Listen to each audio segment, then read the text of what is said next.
Clare Weston, a woman with a quiet presence, arrives at Falcon Mesa to keep a promise to a fallen comrade's son. Mocked by arrogant instructors for her unassuming demeanor, she sits silently, carrying a secret past. Beneath her calm exterior is Valkyrie 1, a pilot who has flown dangerous, classified missions that saved countless lives. When her tattoo gives her away, the mocking stops and respect begins. As she enters the simulator, her unmatched skill in combat flight is revealed. The lesson learned? True heroes don't seek applause. Their strength speaks in silence and action. If Claire's story inspired you, please give this video a like and subscribe for more powerful stories about real heroes. Share your thoughts and tell us about someone who embodies quiet strength and courage in the comments below. Join our community and let's honor the unseen warriors among us. Clare Weston sat quietly, her boots grounded, a calm figure amidst the storm of mockery. She had long since learned the art of blending in, fading into the background unnoticed. In the hustle of the tarmac, with heat shimmering in the distance like molten glass, no one would have guessed who she truly was. The laughter echoed from the instructors around her, their jeers light-hearted, dismissing her presence as nothing more than a photo op for Instagram. But as Air Marshal Kane approached, his gaze locked onto something, the faint tattoo behind her ear. A quick intake of breath, a stillness swept through the room. The atmosphere shifted as they all realized, with a mix of awe and terror, that they weren't mocking just any woman. They were mocking Valkyrie 1. That mark, worn and faded, wasn't just decoration. It was the scar of someone who had survived missions that the world would never know about. A pilot who had defied the odds. Someone who had been meant to die. That tattoo belonged to Clare Weston, and in that quiet moment, they knew they had underestimated her. Clare was never the first person you'd notice. In a crowd, she was average, just another face with sun-worn skin, dark hair often tied back in a ponytail. She didn't wear medals or badges of honor. There was no air of arrogance about her, no swagger. But those who had served beside her knew better. Clare Weston was anything but ordinary. Born in a small town in Montana, Clare had the sky above her from the start. Her father, a Vietnam vet turned bush pilot, had her at the controls of an aircraft by the time she was 13. By 18, she was flying supply runs to remote villages, landing on dirt strips barely wide enough for a car. She loved flight long before she ever learned to drive. When 9/11 hit, Clare didn't hesitate. She enlisted, ready to serve the country that had given her so much. But she wasn't interested in the safe, predictable routes of transport planes. No, Clare wanted to be where the real stakes were. She craved the kind of missions where skill alone could make the difference between life and death. And that hunger took her straight to the 60th Special Operations Aviation Regiment, the Nightstalkers. The Nightstalkers took on missions that no one talked about. They flew into darkness, into places where the map stopped. They were the ones who disappeared into the shadows, extracting soldiers from places no one thought they could escape from. And Clare? She was Valkyrie 1. Over the years, Clare flew countless missions that never made the headlines. Insertions deep behind enemy lines, extractions under fire in valleys so narrow that helicopters weren't supposed to fit. But she made them fit. She flew through dust storms, over canyons, and under moonless skies, saving soldiers who were already counted as lost. But it all came with a price. There was one mission that had become known only as Objective Red Sand, a name whispered under layers of secrecy. The mission was in the Hindu Kush, a valley so treacherous that the team on the ground had been pinned down with no hope of escape. Satellite data claimed extraction was impossible, but Clare disagreed. She flew her Apache through mountain passes that weren't even on official maps, her rotors kicking up rocks the size of grapefruits. She got every single soldier out, but not without cost. Her co-pilot, Josh Tanner, a quick-witted kid with reflexes sharper than most, took a bullet through the cockpit. Clare kept the chopper flying, managing to get them back to base, but Josh didn't make it.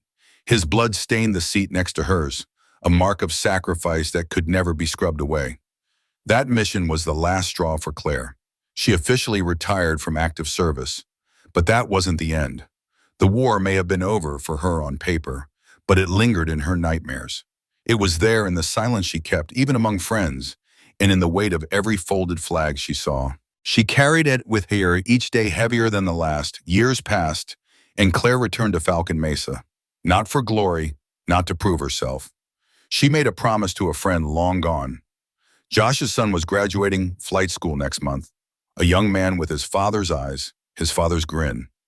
Claire had sworn at Josh's grave that she would take one last flight before that day came.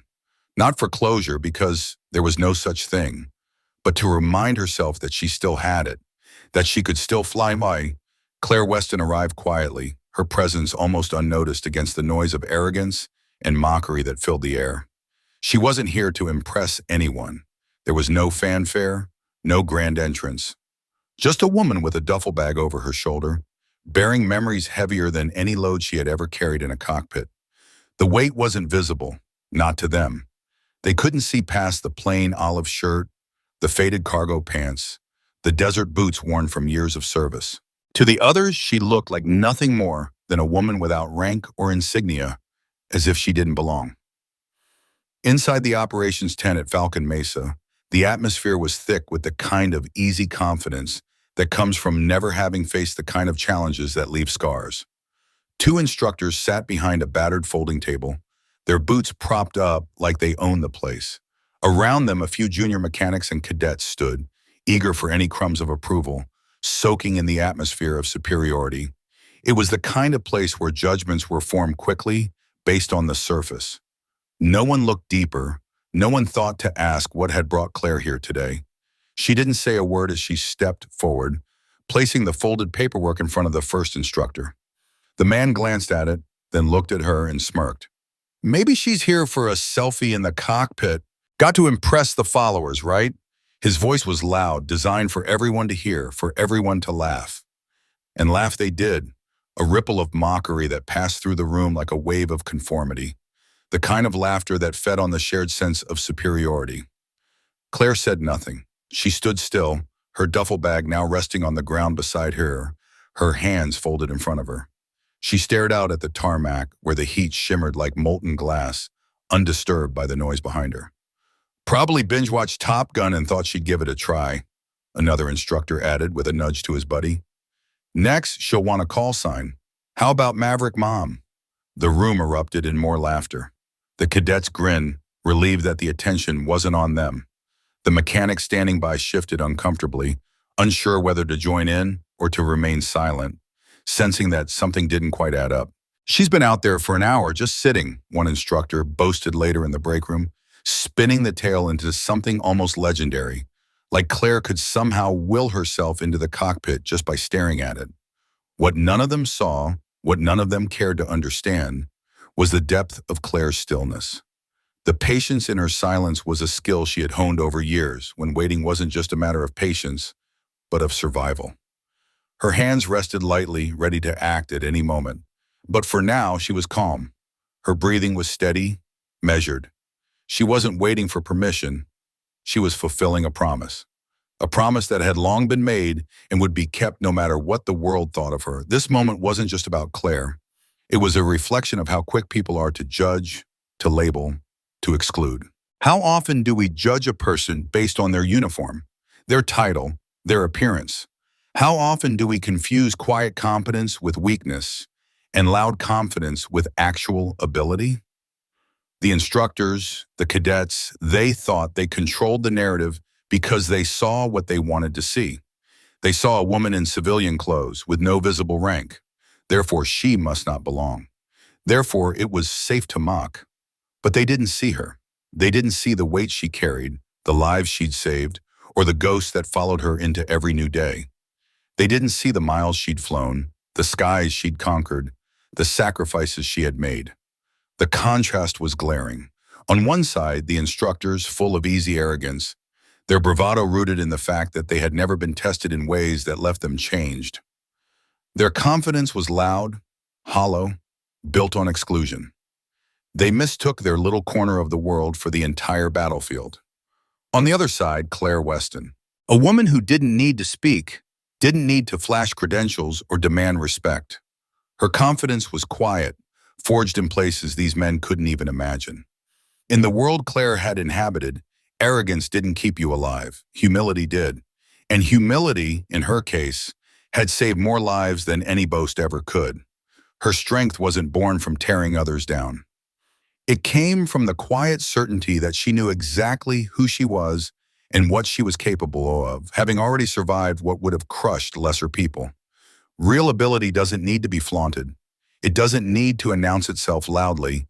It simply is. And that's why their mockery fell flat. They couldn't see the truth even though it stood right before them. A young mechanic walked by, a tool bag slung over her shoulder. She paused, noticing Claire's stillness, how she seemed to merge with the heat of the desert around her. "Ma'am, you okay?" she asked, her voice softening with genuine concern. Claire opened her eyes slowly. "Just waiting," she replied. The girl nodded, but her gaze lingered. She glanced back twice as she walked away, unease in her eyes. Something about the scene didn't add up. The woman sitting there didn't look lost or out of place. She looked like someone who was waiting for the world to finally catch up. Inside the operations tent, the instructors continued their chatter. "Probably flew drones from an air-conditioned trailer," one scoffed. "Now thinks she's ready for the real thing." "Fixing motorcycles doesn't make you an Apache pilot," another added, as though he had just made a profound point.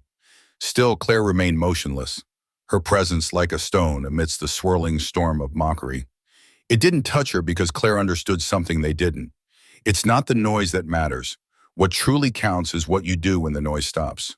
The rear door of the tent creaked open, but no one noticed. No one, that is, except Claire. She didn't move, didn't even glance.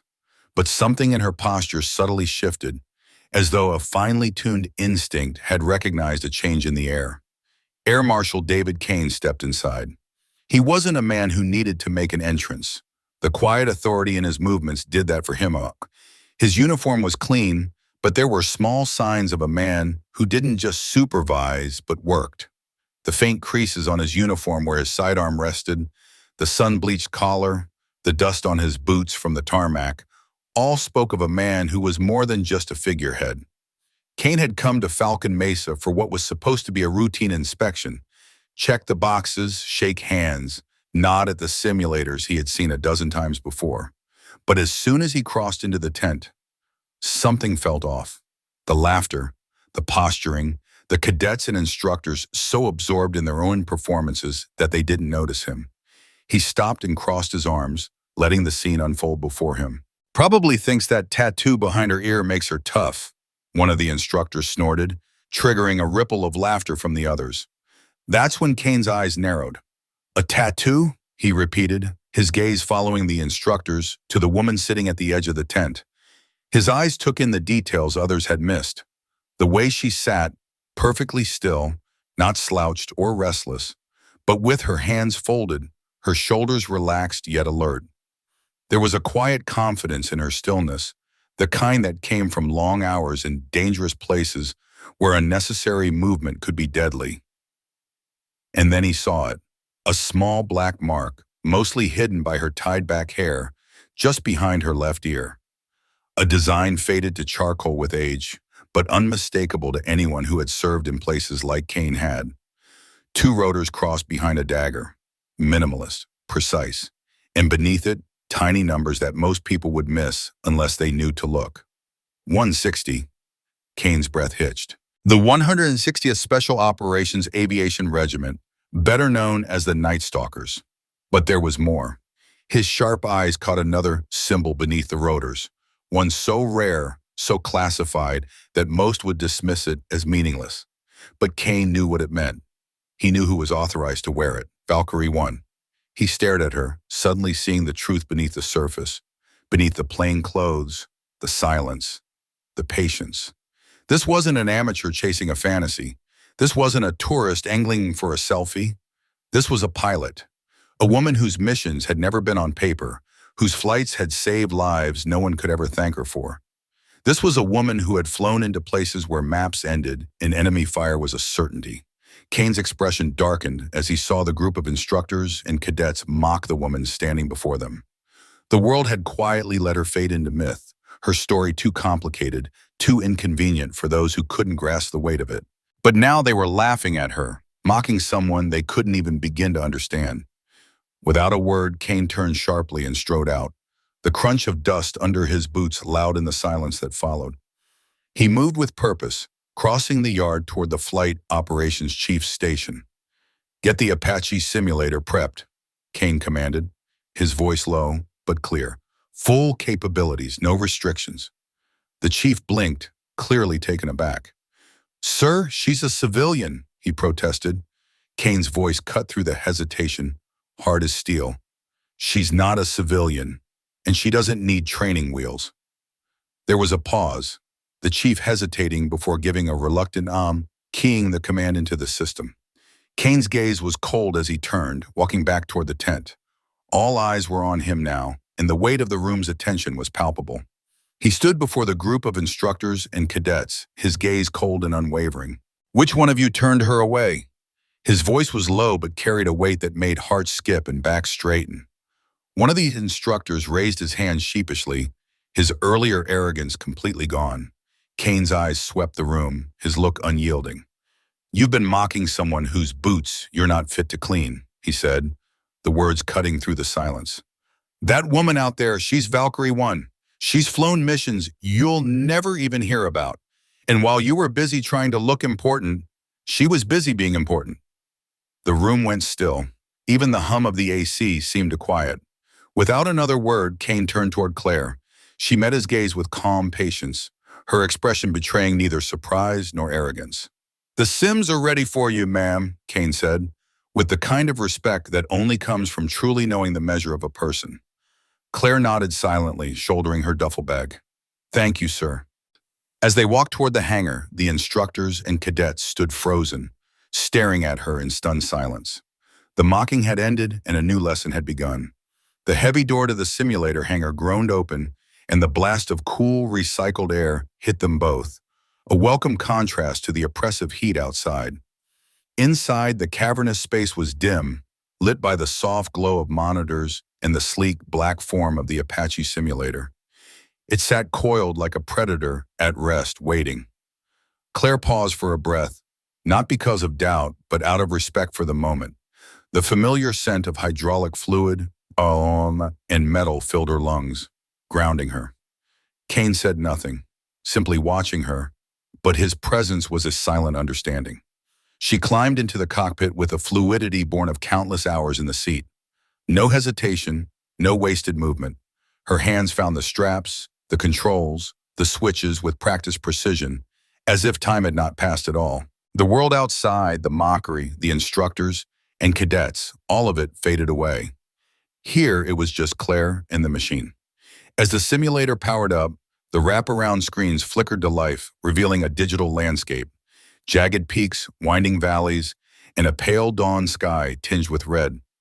Afghanistan, or something close enough to stir ghosts. Claire's fingers moved over the console with practiced ease, flipping switches, adjusting trim. The hum of the systems coming online was familiar, a sound that had once meant the difference between life and death. The rotor blades in the simulation began to spin, and the vibration in the seat reminded her of everything she'd done before, every mission she'd flown.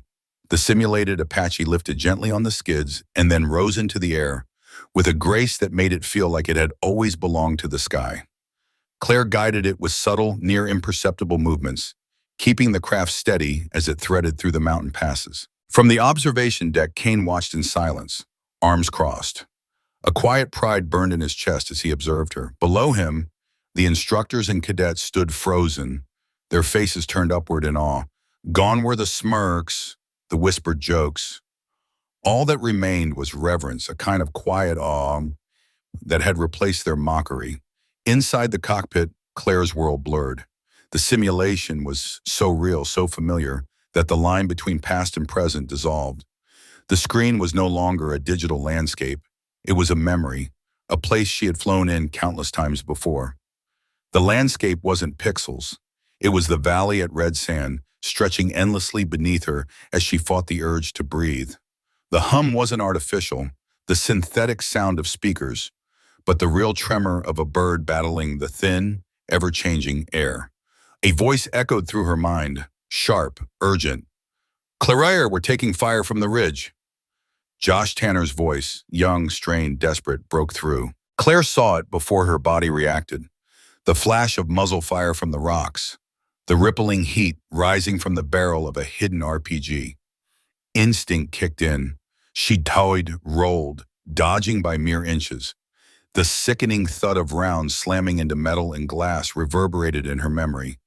But this time, no rounds hit, no blood splashed, no scream tore through the comms.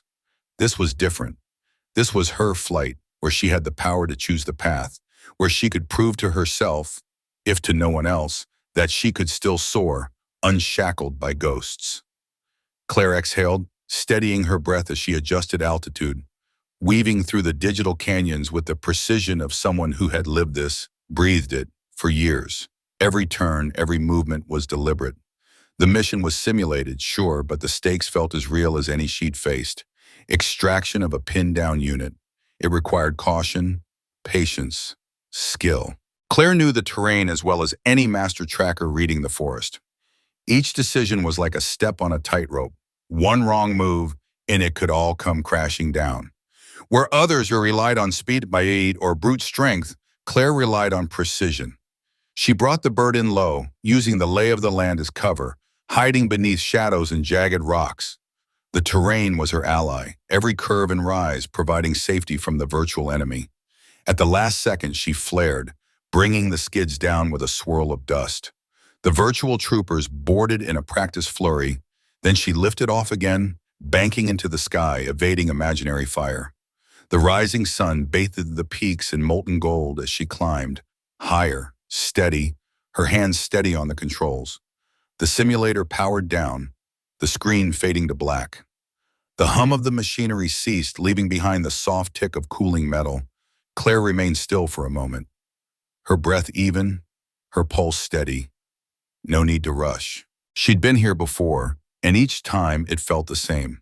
Calm, controlled, but with a quiet power running beneath it all. With a slow, deliberate motion, she unstrapped herself, climbed out of the simulator, and stepped onto the hangar floor. At first, there was nothing, just silence. The kind of silence that follows an undeniable truth. Then, like a spark igniting a fire, one mechanic started clapping. A hesitant, solitary clap. Then another joined in, and another. Soon, the entire room was filled with the rhythmic echo of applause. Not for the show, not for the flash of spectacle, but for mastery. For the kind of skill that didn't need a crowd to recognize it. The difference between a true warrior and a pretender. The pretender seeks validation, measures success in noise, in the praise of others. The true warrior lives for the mission, for the team, for the promise kept. Claire hadn't flown that simulator for anyone else.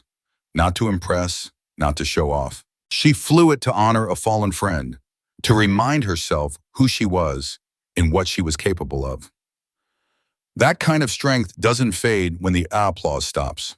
When she stepped down from the platform, the hangar felt different, heavy, but not with arrogance or heat. It was the weight of respect, a quiet, unspoken acknowledgement of what they just witnessed. The instructors who'd once mocked her stood still, their bravado melted away, replaced by an uneasy, almost reverential silence. The cadets, too, were staring at her now, as if seeing her for the first time. Their eyes wide with the realization that they'd shared space with someone extraordinary all along. Claire didn't seek their gaze. She didn't need their approval. She simply grabbed her duffel, slung it over her shoulder, and gave Air Marshal Kane a nod of thanks, a simple gesture that spoke volumes. The silence was broken by a single clap. Sarah, the young mechanic, had started it. She clapped once, her face lit not by obligation, but by genuine admiration. The sound rang clear, sharp, echoing through the vast hangar. Slowly, others joined in. The applause was hesitant at first, uncertain, but it built, slowly, steadily, into something real, something earned. Claire gave a small, almost imperceptible nod of acknowledgement. Then she turned, walking across the hangar floor, leaving behind the soft, rhythmic thud of her boots on the concrete. Sarah stood still, watching her go. Her heart pounded in her chest. She had grown up on stories of heroes, of warriors, pilots who defied the impossible. but she'd never seen one up close, not until now. Claire walked into the room with an unassuming presence, and Sarah couldn't help but be struck by how human she seemed. There was no bravado in her step, no thirst for attention in her eyes, just a quiet strength that quietly commanded the space around her. It was the kind of strength that didn't announce itself, didn't need to. And in that moment, something shifted deep within Sarah. She felt a spark, a small but steady flame of resolve ignite. If that's what a true hero looked like, perhaps it was time for her to aim higher. Maybe, just maybe, she could become someone who mattered, not through hollow words or crafted images, but through meaningful actions, through service, through dedication to something larger than herself. Meanwhile, Air Marshal Kane stood rooted, his gaze fixed on Claire's silhouette as it slowly shrank against the harsh sunlight streaming through the hangar door. His chest tightened, not out of regret, but from a deep, abiding respect. He thought back on the countless men and women he had encountered in his decades of service, the ones like Claire. They weren't the ones seeking medals, boasting at the bar, or seeking validation from anyone. They were the ones who carried their ghosts in silence, doing their duty without ever asking for recognition. Kane's thoughts wandered to his own career, the missions flown in the dead of night, the decisions made in the space between heartbeats, the comrades lost, and the promises he kept. He thought about how easy it was for people, even good people, to forget the cost borne by those who served in the shadows, the ones who didn't make headlines, the ones who faded into the background, quietly paying the price of duty. The war doesn't end when the mission's over, Kane muttered under his breath. And the ones who keep fighting, you'll never see their scars, but they're there. He turned his attention to the instructors and cadets, who now stood taller, sobered by what they had witnessed. Kane didn't need to reprimand them. The lesson had already been delivered, far more powerfully than any words could have ever done. "Remember what you saw today," he said, his voice low but carrying. The hangar seemed to hold its breath, every word hanging in the air. "And remember who you almost overlooked." As the usual rhythm of the hangar slowly resumed, Kane lingered, watching the last remnants of Claire's figure disappear into the sunlight. There she was, just a solitary silhouette walking the path of those who served not for glory, but for something greater than themselves. Kane made himself a promise as he stood there, watching her fade into the distance. He would tell her story, not in official reports or military briefings, but in quiet conversations, moments when the next generation needed to be reminded of what true courage looked like. Clare Weston didn't need applause, but she deserved to be remembered. What had happened that day at Falcon Mesa wasn't just about Clare Weston. It wasn't just about one pilot, one flight, or one forgotten hero. It was a mirror held up to all of us, forcing us to confront how easily we judge, how quickly we make assumptions, and how often we fail to recognize the extraordinary hidden in the ordinary. Those instructors weren't bad men. The cadets weren't cruel. They were simply human, fallible as we all are. They saw a woman in civilian clothes, no uniform, no insignia, no fanfare. And like all too many people, they filled in the blanks with their own biases. She must be lost. She must be unqualified. She must be a joke. How could they know the truth? How could they ever have guessed that behind her quiet patience was a warrior who had faced death time and time again and brought others home safely? But isn't that the point? So often the people who've done the hardest, most selfless things don't fit the mold of what we think a hero should look like. They don't wear their heroism on their sleeves. They don't announce their sacrifices or seek attention for their actions. They simply keep showing up, doing the work, honoring their promises, often in silence. In a world where so much value is placed on appearances, the loudest voices, the flashiest resumes, the most polished images, we too often overlook the quiet strength that really matters. We reward the showy, the boastful, the glamorous. But it's the Claires of the world, the unsung ones who walk among us every day, the nurse who stays late to comfort a patient, the teacher who notices the struggling child no one else does, the veteran who never speaks about what he did overseas but volunteers at the shelter every weekend. It's the difference between a real warrior and a pretender. A pretender seeks validation. A true warrior just serves. They crave attention, applause, and validation, But a true warrior seeks none of these things. A true warrior serves not for praise, but because it is right, because duty calls, because promises matter. And when the mission is complete, they walk away quietly. Not because they don't care, but because their care runs so deep that recognition becomes secondary. What Claire reminded all of us that day was that heroism doesn't always make noise. It's not always adorned with medals or framed in certificates. Sometimes it's found in the steady hands of someone who doesn't flinch under pressure. It's in the calm voice that steers others through chaos. It's in the quiet decision to do what's right, even when no one is watching. And in the end, that leaves us with a question worth carrying long after we leave Falcon Mesa. How many heroes have we overlooked in our own lives? How often have we misjudged the quiet one, the humble one, the person who didn't quite fit the mold? Maybe the greatest tribute we can pay to people like Claire is not just to applaud them when they reveal themselves, but to open our eyes before they have to look deeper, to listen better, to honor not just the loudest voices, but the truest hearts. Because in the end, real courage doesn't need the spotlight, it just needs to be seen. As the sun set over Falcon Mesa that day, the base returned to its familiar rhythm. But for those who had witnessed Clare Weston's quiet flight, something had changed. They'd seen what true strength looked like, not the kind that craves attention, but the kind that simply is, steady, unshakable, born of duty and sacrifice. And now we want to leave you with this. Think about the people in your life, the ones who don't ask for recognition, who don't tell their stories at every opportunity.